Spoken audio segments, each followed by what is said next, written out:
La historia de la Biblioteca de Alejandría, de cómo debió ser, de cómo trabajaron sus sabios, incluso del número exacto de volúmenes y el nombre de sus obras no tiene rigor científico, tal y como los eruditos entienden el rigor. El conocimiento de esta gran institución se tiene a través de muy pocos testimonios, y aun estos son esporádicos y desperdigados. Los investigadores y los historiadores de los siglos XX y XXI insisten en aclarar que se trata en cierto modo de una utopía retrospectiva. La biblioteca existió, de eso no hay ninguna duda, pero todo lo escrito sobre ella es a veces contradictorio, dudoso, enigmático, lleno de suposiciones y se ha ido desarrollando a partir de muy pocos datos que, la mayoría de las veces, son solo aproximaciones. Apenas hay certezas. Se trata de un concepto mítico, de aquello que debió ser, de lo que pudo ser su encanto. La biblioteca en la antigüedad Ptolomeo y Soter, 362 AC 283 AC, mandó construir en Alejandría el gran palacio que serviría de alojamiento a toda la dinastía ptolemaica.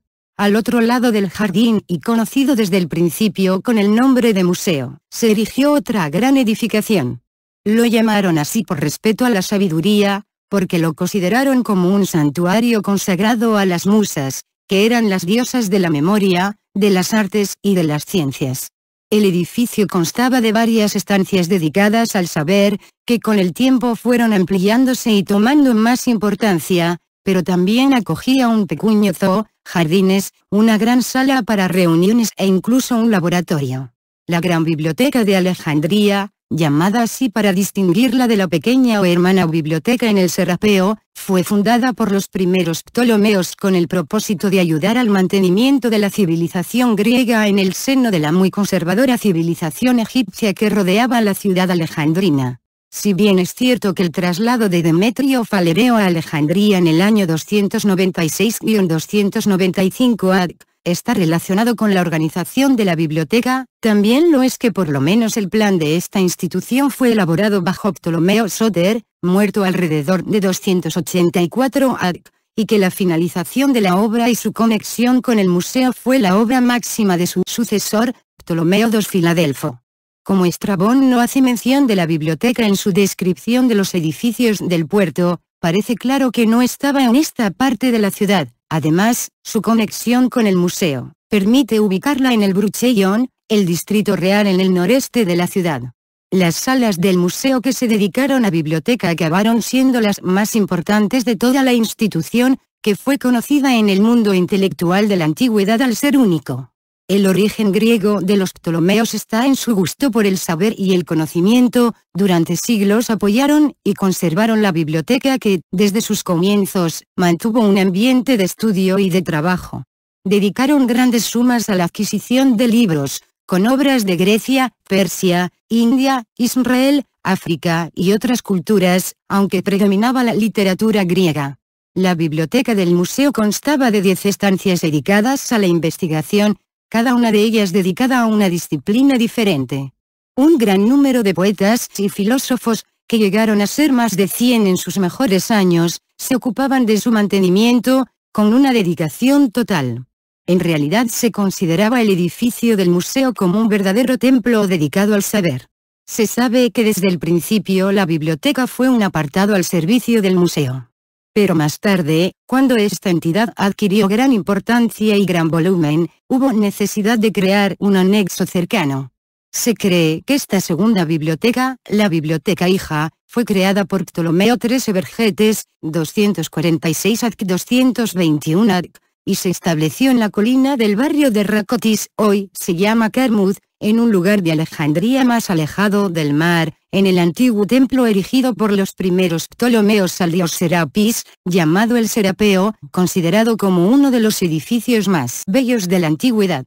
En la época del Imperio Romano, los emperadores la protegieron en gran manera, incluso la modernizaron incorporando calefacción central mediante tuberías con el fin de mantener los libros bien secos en los depósitos subterráneos.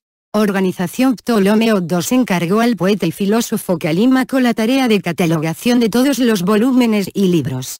Fue el primer bibliotecario de Alejandría y en estos años las obras catalogadas llegaron al 500.000. Unas se presentaban en rollos de papiro o pergamino, que es lo que se llamaba volúmenes, otras en hojas cortadas, que formaban lo que se denominaba tomos. Cada una de estas obras podía dividirse en partes o libros. Se hacían copias a mano de las obras originales, es decir, ediciones, que eran muy estimadas, incluso más que las originales, por las correcciones llevadas a cabo. Las personas encargadas de la organización de la biblioteca y que ayudaban a Calímaco rebuscaban por todas las culturas y en todas las lenguas conocidas del mundo antiguo y enviaban negociadores que pudieran hacerse con bibliotecas enteras, unas veces para comprarlas tal cual, otras como préstamo para hacer copias. Los grandes buques que llegaban al famoso puerto de Alejandría cargados de mercancías diversas eran inspeccionados por la policía, tanto en busca de contrabando como de textos. Cuando encontraban algún rollo, lo confiscaban y lo llevaban en depósito a la biblioteca, donde los amanuenses se encargaban de copiarlo. Una vez hecha esa labor, el rollo era devuelto a sus dueños, generalmente. El valor de estas copias era altísimo y muy estimado. La biblioteca de Alejandría llegó a ser la depositaria de las copias de todos los libros del mundo antiguo. Allí fue donde realmente se llevó a cabo por primera vez el arte de la edición crítica. Los libros se sabe que en la biblioteca se llegaron a depositar el siguiente número de libros, 200.000 volúmenes en la época de Ptolomeo y 400.000 en la época de Ptolomeo II, 700.000 en el año 48 AD, con Julio César 900.000 cuando Marco Antonio ofreció 200.000 volúmenes a Cleopatra, traídos de la biblioteca de Pérgamo. Cada uno de estos volúmenes era un manuscrito con cantidad de temas diferentes. Se cree que allí estaban depositados 3 volúmenes con el título de Historia del Mundo, cuyo autor era un sacerdote babilónico llamado Beroso y que el primer volumen narraba desde la creación hasta el diluvio, periodo que según él había durado 432.000 años, es decir, 100 veces más que en la cronología que se cita en el Antiguo Testamento. Ese número permitió identificar el origen del saber de Beroso, la India. También se sabe que allí estaban depositadas más de 100 obras del dramaturgo griego Sófocles, de las que solo nos han llegado 7. Los sabios que estudiaban, criticaban, corregían obras, etc. se clasificaron a sí mismos en 2 grupos, filólogos y filósofos. Los filólogos estudiaban a fondo los textos y la gramática. La filología llegó a ser una ciencia en aquella época y comprendía otras disciplinas, como la historiografía y la mitografía. Los filósofos eran todos los demás, la filosofía abarcaba las ramas del pensamiento y la ciencia, física, ingeniería, biología, medicina, astronomía, geografía, matemáticas, ingeniería, literatura, y lo que nosotros llamamos filosofía. Entre ellos se encontraban personajes tan conocidos como Arquímedes, el más notable científico y matemático de la antigüedad, Euclides que desarrolló allí su geometría, y Parco de Nicea, que explicó a todos la trigonometría, y defendió la visión geocéntrica del universo, Aristarco, que defendió todo lo contrario, es decir, el sistema heliocéntrico siglos antes de Copérnico, Eratóstenes, que escribió una geografía y compuso un mapa bastante exacto del mundo conocido, Herófilo de Calcedonia, un fisiólogo que llegó a la conclusión de que la inteligencia no está en el corazón sino en el cerebro, los astrónomos Timócaris y Aristilo, Apolonio de Pergamo, gran matemático, Herón de Alejandría, un inventor de cajas de engranajes y también de unos aparatos movidos por vapor, es el autor de la obra Autómata, la primera obra conocida sobre robots, el astrónomo y geógrafo Claudio Ptolomeo, Galeno, quien escribió bastantes obras sobre el arte de la curación y sobre anatomía. La última persona insigne del museo fue una mujer, Hipatia de Alejandría, gran matemática y astrónoma, que tuvo una muerte atroz a manos de monjes fanáticos cristianos.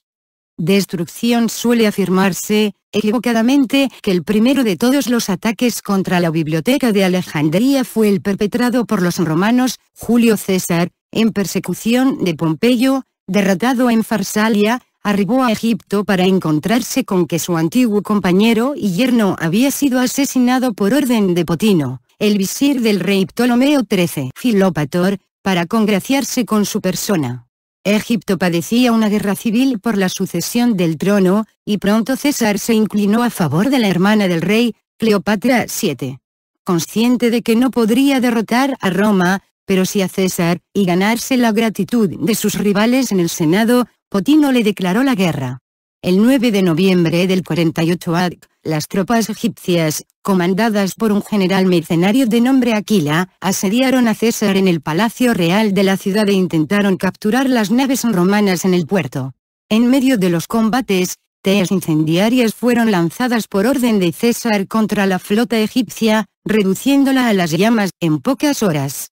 Por algunas fuentes, como Séneca o Plutarco, puede parecer que este incendio se habría extendido hasta los depósitos de libros de la Gran Biblioteca, cercanos al puerto. Sin embargo, se puede afirmar sin duda alguna que la Gran Biblioteca alejandrina y sus tesoros no resultaron destruidos.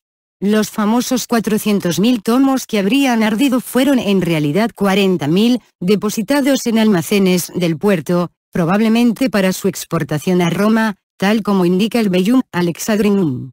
Después del desastroso incendio, la muerte de César y del ascenso de Augusto, Cleopatra VII se refugió en la ciudad de Tarso, en la actual Turquía, junto con Marco Antonio. Fue entonces cuando le ofrecieron los 200.000 manuscritos traídos desde la biblioteca de Pérgamo, en Asia Menor, pertenecientes a la biblioteca del rey Atalo, que Cleopatra depositó en la biblioteca. Fue una especie de recompensa por las pérdidas ocasionadas en el incendio. En el siglo III después de Cristo, el emperador Diocleciano, quien, según cuentan los historiadores, era muy supersticioso, ordenó la destrucción de todos los libros relacionados con la alquimia. Más tarde, la emperatriz Eudoxia, en respuesta a una petición del patriarca de Alejandría, envió una sentencia de destrucción contra el paganismo en Egipto. En el año 391, el patriarca Teófilo de Alejandría expolió la biblioteca al frente de una muchedumbre fanática. El Serapeo fue entonces demolido piedra a piedra y sobre sus restos se edificó un templo cristiano.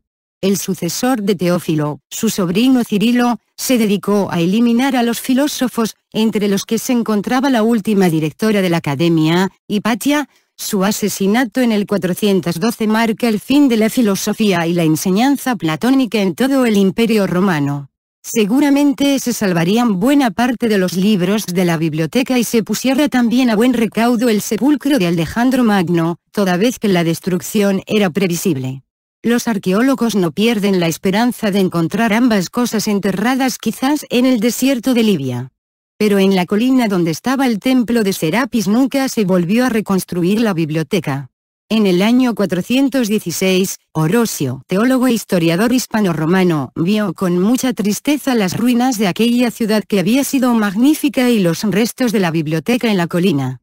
Los arqueólogos que emprendieron su trabajo en el siglo XIX dan fe de la violencia que debió desatarse en aquel lugar, aunque sus testimonios científicos no han sido divulgados. En el siglo V hubo en Alejandría luchas violentas entre los cristianos monofisitas y los melquitas y más tarde aún, en el 616 los persas de Cosores II tomaron la ciudad.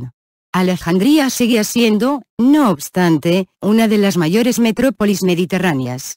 Dice la leyenda que, en 641 cuando el comandante musulmán Amr ibn al-As entró en la ciudad tras un asedio de 14 meses, comunicó a su jefe el califa Omar y todo lo que había encontrado en la mítica ciudad: 4.000 palacios, 4.000 baños, 12.000 mercaderes de aceite, 12.000 jardineros, 40.000 judíos sometidos a tributo y 400 teatros y lugares de esparcimiento, y le habló de la biblioteca para pedirle las instrucciones sobre qué hacer con esa cantidad de libros. A lo que el califa, según cuentan, respondió: si los libros contienen la misma doctrina del Corán, no sirven para nada porque repiten; si los libros no están de acuerdo a la doctrina del Corán, no tiene caso conservarlos. Por entonces, sin embargo, la gran biblioteca propiamente dicha no debía ya existir. En cualquier caso, ninguno de los restantes reductos de la cultura helénica que aún atesoraba la antigua ciudad de los Lágidas sobrevivió a la brutal ocupación árabe. En 645 la ciudad abrió sus puertas a una flota imperial, pero al año siguiente cayó nuevamente en manos musulmanas. A partir de entonces Alejandría cayó en picado, en beneficio de la nueva capital de los conquistadores Fustat, El Cairo.